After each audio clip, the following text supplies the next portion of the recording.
Thank you to all our three speakers. Our time is almost up, but before we leave the podium, I would like to ask you one more question. Some of you have already partially answered it, but I would still like to pose it again and maybe have a very clear answer.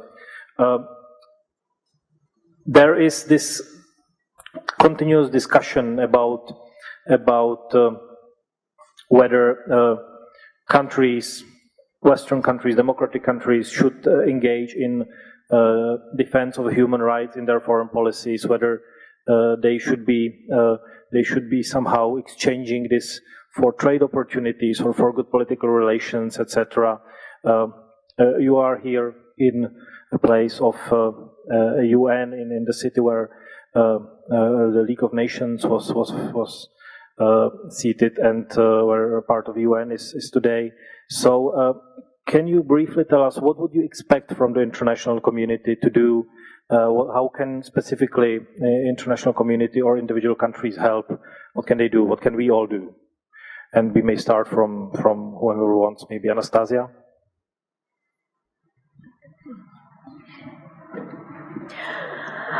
Really, frankly speaking, I have no idea how we can fight against tortures in Russia, but I hope that maybe international delegation can go to prisons in Karelia, and maybe then Russian government will be afraid of publicity and will judge prison staff who tortured the prisoners. And if these people will be in prison themselves, then the tortures will be stopped. I hope so, because I have no other idea how to help all these people.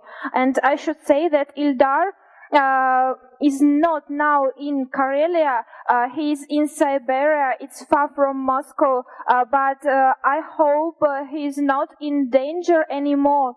And because of international support, I hope that he can be released very soon. Tomorrow we have another hearings of his deal, and maybe tomorrow he will be released. I hope.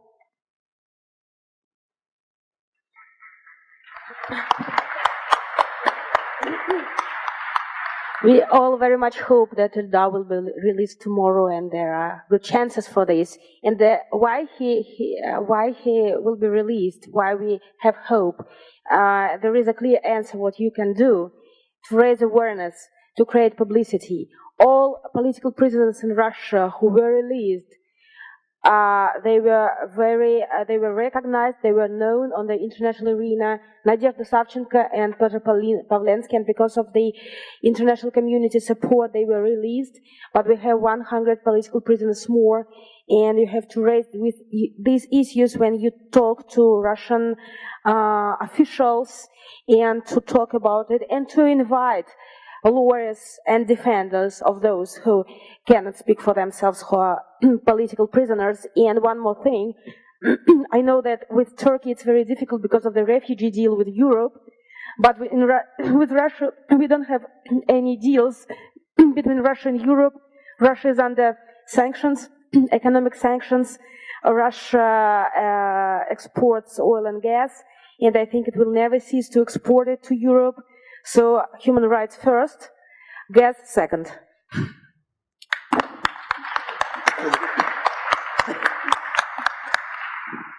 Well, I am not very optimistic about the governments, but the civil society and the institutions.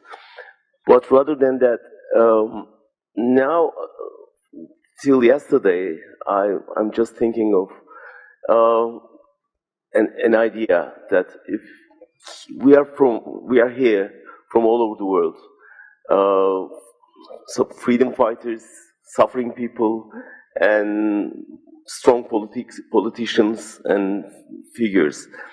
And I'm just wondering if we can keep this spirit alive, and this team of freedom fighters can make a kind of delegation, and together with some NGOs we can do a kind of lobbying for democracy and human rights.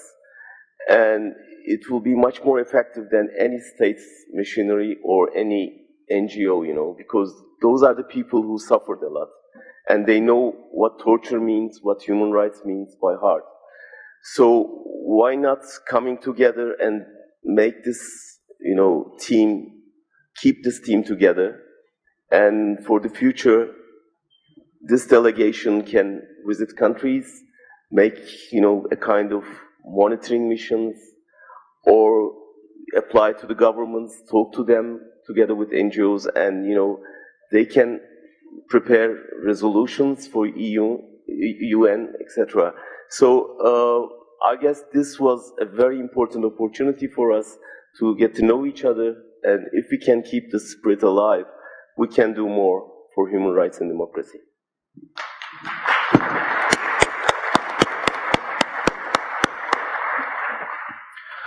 Thank you very much. Our time is indeed up, so I would like to thank all of the speakers for their closing words, because what they said now in the end was very important. We can all do very much, even individually and as groups in the civil society and in corporations with even the government and international bodies, etc. And we should be more active and more coordinated. So thank you very much for your attention, and thank you to the speakers.